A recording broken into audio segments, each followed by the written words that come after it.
All right, you got Billson here. And we talked a little bit about before how Manti Te'o could influence this football season. I'll tell you somebody else who's going to be influencing the football season. Natrez Patrick, he is expected to miss the Rose Bowl. Georgia going to the Rose Bowl. They did in the 40s. Wally Butts and his short passes. Yeah. But that was anyway, but they're going to the Rose Bowl, which is now part of the college football playoff, obviously. Georgia's Natrez Patrick, starting inside linebacker, he tested positive on a drug test. Second time this month. Could you be more foolish? Anyway, he's got an attorney, says that it's actually on probation. It was violated because of a marijuana arrest. I mean, just, ugh. This is, I called for John Kelly when he got found with pot in the car that was somebody else's to get kicked off a team. One of the things that also bothers me with the marijuana arrest is the whole Juaun Jennings situation at Tennessee, where now he wants to come back to the Vols and such. But you've got media who are more critical of him for having the audacity to speak out against the coaching staff that Tennessee was firing. And this is what gets him canned from the team. But meanwhile, got arrested back in February for drug possession. Oh, no, that's a misunderstood guy. I mean, who wasn't saying things of ill will towards last year's coaching staff? Oh, you did it on social media. So what? Just saying what you did. I don't get you wanted to get on him for breaking the law, cut him off the team. I'm right there for you. Yeah, go do that. I said they should do it with John Kelly, not just suspend him against Kentucky. Ty Chandler can take it the rest of the way. Make a statement. Unfortunately, they're now showing it's worse to actually speak ill of the program, even when everything is wrong, the sainted program, than it is to violate the law. I don't like that. I don't like that at all. Well, it appears Georgia is, Patrick isn't speaking out against the Bulldogs. Why would he? They're 12-1, playing for a national title. But he is violating and using drugs, allegedly. So he will be suspended. I've been practicing with Georgia earlier this week. He's actually going to a treatment program. Sounds like he should be there. He's suspended 4 games this year for his second marijuana arrest. So a key linebacker for the Georgia Bulldogs and that outstanding defense that returned everybody this year will be missing against Baker Mayfield and company for Oklahoma. Advantage Sooners? Yeah, certainly. Something to look at, something to consider, something to watch there with the college football playoff. Everybody's forgetting Georgia, Oklahoma, even though it has the Heisman Trophy winner and the SEC champ. Everybody looking at Clemson, Alabama, which has become college football's version of what the Steelers and Raiders were in the 70s. Meeting every year, always with, Super Bowl on the line, that sort of thing. Oh, yeah. I mean, that's just... That's the new rivalry. You think of how Dabo Swinney and Danny Ford both came from Alabama. You've got that tie-in. But the interesting thing is that I'm not so sure that going forward, especially when you look at the recruiting classes that have come in this year, that it won't be Georgia, the defending SEC champion and the first East champion since Florida back in 2009 to win the SEC. 2009. I'm not sure that Georgia isn't the program of the future in the SEC, even more so than Alabama. More players from Georgia. They've got their old defensive coordinator, which is what Tennessee was hoping for when they hired Jeremy Pruitt, let's face it. I see Nick Saban as becoming yesterday's coach. I find him surly.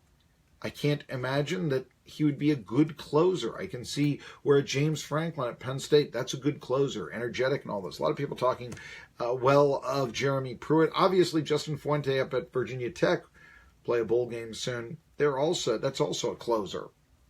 But I don't see at all Saban. I mean, I know he's a legend, but that, he's not going to woo me over.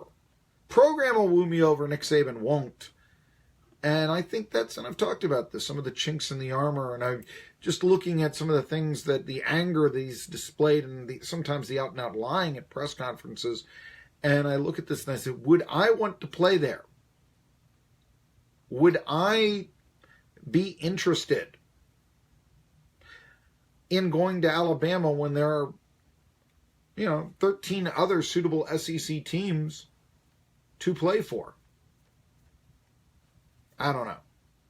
I don't think I would. Tri-City Sports Now, I'm Marky Billson. We will be on Christmas. Hey, one of the games of the week this year in the NFL, last week it was Steelers-Patriots. That was a good one. How about Browns and Bears? Well, Hugh Jackson won't be losing his job. I would like to say the same for John Fox, because I've always liked John Fox, but it doesn't look like the future is bright for him. Doesn't look like the future is all that bright for the Browns. But wait.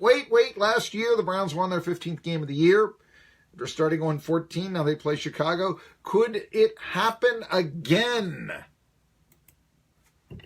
When you don't get that payoff on Sunday and you don't get that victory because you work all week, you convince yourself you're going to win, you convince yourself you got a chance to win, and you feel like you're prepared, and you go out and lose on Sunday, and it keeps happening.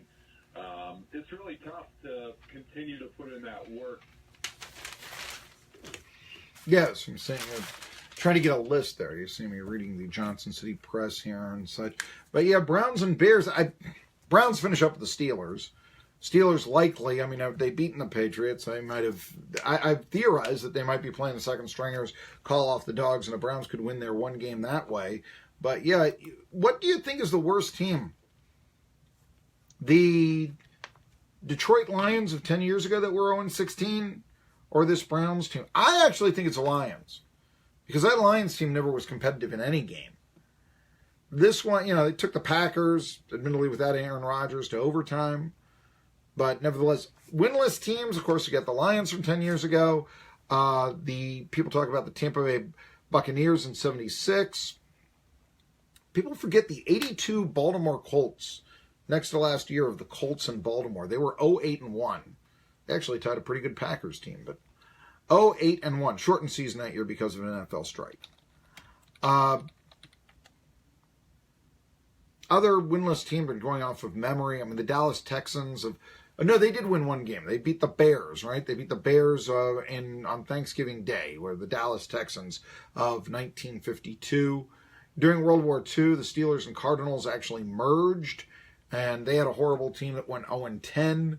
There are a few others, I believe, but that's, so winless teams. Browns might be that one. I don't know.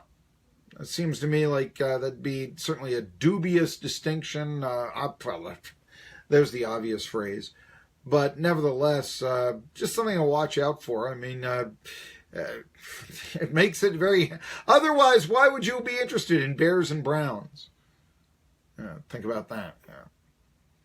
All right, tomorrow, Appalachian State will be playing Toledo in the Dollar General Bowl in Mobile, Alabama.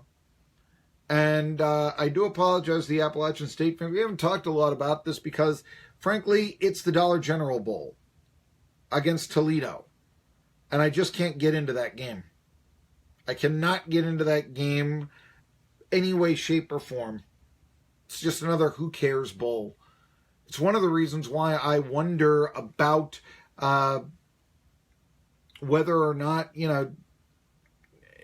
Appalachian State made the right move to go to the Sun Belt. Would there not be more, at least drama in the FCS playoffs, although I'm not sure any more attention. Other games of note to local fans on December 27th, Independence Bowl, Florida State, Southern Mississippi. Look what Randy Sanders does before the next day he goes to Johnson City and coaches ETSU. West Virginia will be playing Virginia Tech on December 28th, and we'll be talking a little more about that next week. Folks, I'm Marky Billson. Yes, I will be here for Christmas. You can spend it with me If you're all alone, I'd love to spend Christmas with you. Until then, Colin Cowherd is next. Talk to you then. Tri-City Sports Now.